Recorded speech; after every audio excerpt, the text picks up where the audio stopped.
एक शेर की कहानी से शुरू करते हैं। सी, एक शेरनी जंगल में, ठीक है, विचर रही थी। शिकारी आ गया। जैसे उसने शिकारी को देखा, भागी। जान बचाने के लिए हर किसी को भागना ही होता है, राइट। भागी, तेज भाग रहे थे, पीछे पीछे शिकारी भाग रहा है, और आगे बहुत बड़ी खाई आ गई। खाई आ गई तो इधर देखा उधर देखा, कोई और रास्ता नहीं था, उसको खाई को जंप करना ही पड़ा। उसने जंप तो मारा, लेकिन शेरनी थी और प्रेग्नेंट थी। तो वो पूरा क्रॉस नहीं कर पाई और खाई के बीच में गिर गई और तुरंत ही मर गई। लेकिन मरने से पहले उसने छोटे से बच्चे को जन्म दिया और मर गई वो तो। और शिकारी को पता नहीं चला कहाँ है।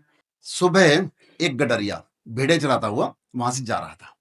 उसको दिखा कि शेरनी तो मरी पड़ी है, एक छोटा सा बच्चा उसके पास में है। उसको दया आ गई और उसने शेर के बच्चे को उठाया, उनको भेड़ों के साथ अपने घर ले गया, उसको दूध पिलाया और उसको पालने लगा, भेड़ों के साथ ही पालने लगा। अब जो शेर का बच्चा है, भेड़ों के साथ ही पल रहा था, वैसा ही खा रहा था, वैसे ही पी रहा था, वैसे ही कर रहा था जो भी वो भेड़ें कर रही थी। तो कुछ दिन के बाद शेर जो है ना, उनका अटैक आया इस भेड़ों के झुंड पे, ठीक है।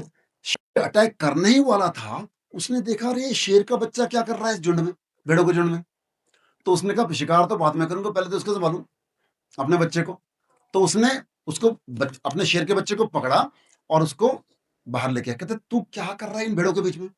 कहते क्या कर रहा, मतलब जैसी वो है वैसा मैं हूं, इसलिए उनके साथ रह रहा हूं। It's very simple. क्योंकि व्यक्ति को उसको खुद को तो नजर आ नहीं रहा था, उसको तो भेड़े नजर आ रही थी चारों तरफ, तो वो खुद को ही भेड़ी मान रहा था।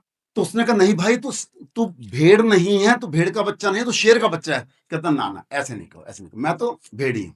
तो फिर शेर ने उसे क्या करो, अच्छा ठीक है। वो उसको क्या करा, तालाब के पास ले गया और उसको दिखाई, देख शक्ल, शक्ल देख अपनी, तेरी शक्ल मेरी शक्ल से मिलती है? कहता हाँ मिलती है जी। तेरी पूंछ मेरी पूंछ से मिलती है? हाँ मिलती है जी। तेरा शरीर मेरे शरीर से मिलता है? हाँ मिलता है जी। है ना? तो इसका मतलब तो शेर का बच्चा कहना हाँ मैं तो भेड़ हूं। क्योंकि वो तो अपने आप को भेड़ ही मान रहा था ना, उसने कहा मैं तो भेड़ हूं। तो फिर शेर को समझ नहीं आया कैसे क्या कैसे प्रूव करे उसको कि भाई तू शेर है। तो शेर ने कहा अच्छा तू दहाड़ के दिखा, है ना। शेर ने उसको दहाड़ के दिखाया, जोर से दहाड़ा वो, और जो उसको बोला कि तू भी दहाड़।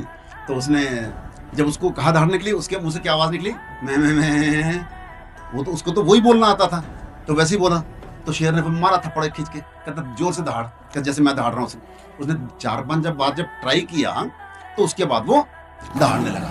फिर उसको एहसास हुआ कि यस मैं शेर का बच्चा हूँ। जस्ट सी दैट कि हमारे आसपास का एटमॉस्फेयर भी ऐसा होता है कि हमें पता ही नहीं कि हमारे पास पावर्स क्या क्या है। हमारे पास बहुत पावर्स होती हैं, लेकिन हमें वैसा एटमॉस्फेयर नहीं मिलता है जिसके कारण से हम अपनी पावर्स को प्रूव कर सकें, अपनी जिंदगी में वो प्राप्त कर सकें जो हम प्राप्त करना चाहते हैं। जबकि वो प्राप्त करने के लिए सारी पावर्स हमें मिली हुई हैं।